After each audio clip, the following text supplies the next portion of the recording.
David didn't know too much about Jennifer's background. She would never tell him where she was from or, anything about her family or anything else. But she was a lovely girl. They ended up moving in together into his apartment, and the one thing Jennifer did tell him was that she was absolutely terrified of horror movies. So one weekend, David got a bottle of wine and persuaded her to watch a horror film. The movie they watched was The Shining, and Jennifer was absolutely terrified all the way through the film. Eventually, the film stopped or finished, and Jennifer went, "Please don't let me watch anything like that again." She went, "That was absolutely terrifying." So David just laughed. He said, "Okay, I won't let you watch anymore." He said, "But did you like it?" And she said, "Yeah, it was good, but very scary." Anyway, that was at the weekend. That night, David, because he'd been drinking a bit, woke up really thirsty. So, he went downstairs and went to the kitchen, went to the refrigerator and opened it and got a bottle of water from the refrigerator. As he drank, he heard scuffling under the table that was in the kitchen. He looked because it was still dark, but he could see something scuffling about under the table. So he thought, "What the hell is that?" All of a sudden, Jennifer burst out from under the table on all fours and scuffled out of the kitchen, laughing hysterically. This frightened, the life out of David, and he went, "For goodness sake," he went, "Jenny, don't do that." He went, "You frightened the life out of me." Anyway, he drank the rest of the water and went back to bed. As he got in the bed, Jennifer was still not there. He thought, "Well, where has she gone?" He opened the door of the bedroom, and there, at the foot of the landing, was Jennifer, just stood there, eyes open, not blinking, and smiling at him. He went, "Jen," he went, "please don't." He went, "You're freaking me out now." He went, "Come to bed." Went and grabbed her, and she started laughing again. He got her to get back in bed, and they went asleep, and that was fine. They enjoyed the Saturday and Sunday together, but then it come to Monday, and he had to go to work, but he got ready for work, and as he went to walk out, he looked into the kitchen. She stood in the doorway, again just smiling and her eyes wide open. He went, "I'll see you soon then, Jenny, when I'll see you later tonight, I love you." And she just stood there, smiling, eyes wide open, not blinking. He went, "Jen." She just stood there. He went up to her and he went, "Jen," and he shook her, and she started laughing hysterically again. He went, "Jen, please don't keep doing that." He said, "It's really creeping me out." Anyway, he went to work, and he came back, and when he come back, he needed a shower. So, he went and had a shower. As he was in the shower, the door opened, and he could hear the giggling. So he knew it was Jenny, and he went, "Jen," he went, "please go away." He said, "I'm trying to have a shower here." He said, "Stop messing about." All of a sudden it stopped, and the door slammed shut. So he thought, oh well, she's gone. But he didn't mean to upset her in any way. But anyway, he finished his shower. He got out. And as he got out, put the towel around him, there was on the door of the closet that was in the shower. So he went, Jen, are you in the closet? All of a sudden Jenny burst out the closet and ran out of the shower, laughing hysterically once again. He went up, he went, look Jen, he said, please stop doing this. He said, you're really freaking me out here.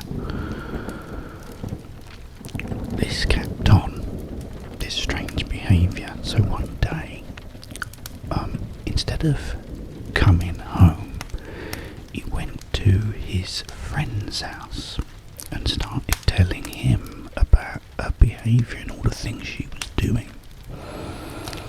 So his friend said, well, I'm sure she's only messing about. He said, don't worry. He went, if you want to stay here, he said, you can. He said, it's all good. He said, okay then. So he did stay there that night. He then got a message from Jennifer saying, where are you? Where he was still a bit sort of messed up with everything, he just ignored it. He then got another message saying, where are you? He said, well, I'm just staying round Peter's just for the night, he said, because I just need a bit of time to think. So he's there, asleep on the couch, and all of a sudden there's a knock on the window. Now Pete lived about 10 miles from where he lived. So there's another tap on the window. He looked up and there's Jennifer, face pushed against the window, eyes wide open, mouth open, drool running down the window from her mouth. He sat up and screamed. He looked away and got up out of off the couch and then looked out the window and she was gone. He was now terrified. So the next day, he told his friend Peter about her being there that night. And it was very hard to get to his place. There wasn't really a bus or anything that you could get. This place was quite remote where they lived. But he said, well, what was she doing that for? You know, he said, I don't know, she's been doing all these weird things and it's really creeping me out. He said, well, if you want, he said, you can stay here as long as you like. He went, okay. He said, well, thank you. He went back home. Again, it was miles away, so how she managed to get there, he didn't really know. Anyway, he got back and he thought he'd get some more stuff and go back to Peter's.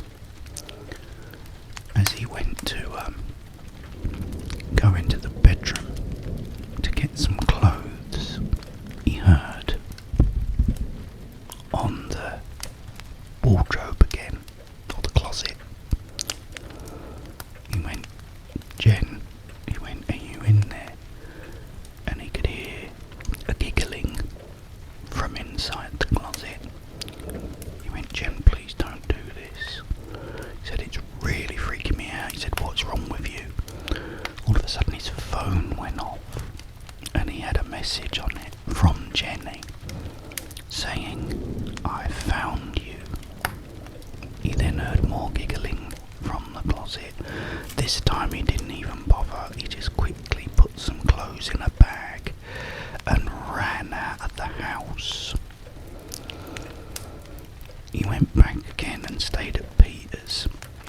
And again, that same night, she was at the window. He couldn't fathom how she was getting there. So the next day he said, what I'm gonna do said is I'm gonna go to a motel and just stay there for a couple of days so she won't know where I am. So Peter said okay then.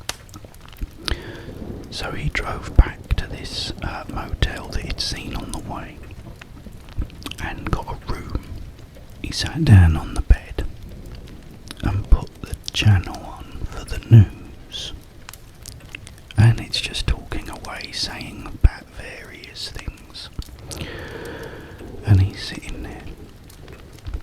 All of a sudden on the TV comes a report about a woman called Jennifer who had escaped from a mental institution miles and miles away, a couple of months prior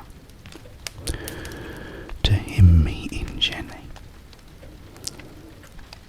and that they'd still not apprehended her and she was very dangerous.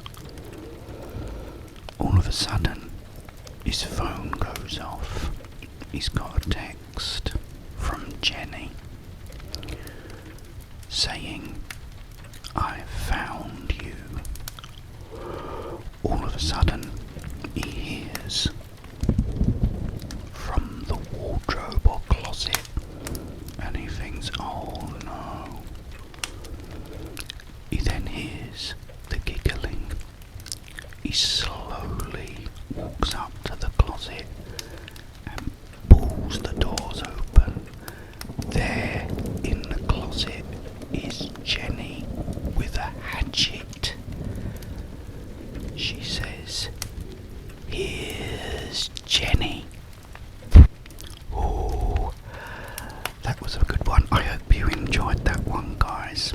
And I also hope, that you can forgive me because I haven't put one of these out in a while. It takes quite a while to actually put these ones together, so I tend to go more for the eating videos and the gum chewing and everything else. But yeah, I hope you all enjoyed that.